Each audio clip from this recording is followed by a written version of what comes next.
Sometimes when you want to log into your Instagram account, you might encounter some problems like Instagram saying error, there was a problem with your request, or anything like that. I'm here to help you today. So the first thing you can do is go on to your browser and search "Is Instagram down?"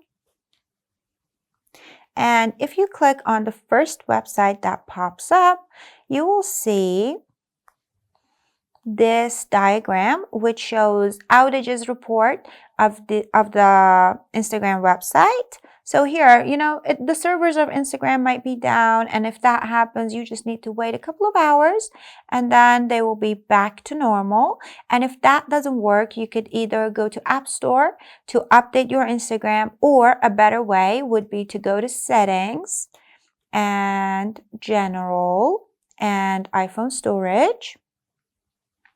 Here, if you scroll down, you can find Instagram. If you tap on that and offload the app,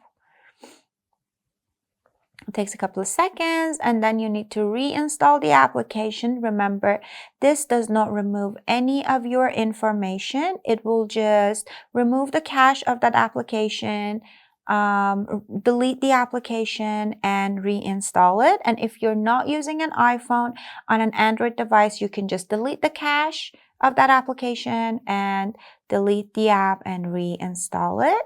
It usually takes a couple of seconds, and then it should be back to normal. And even if you did all of this and still you have some problems logging in, why don't you tell me about your experience in the comment section down below?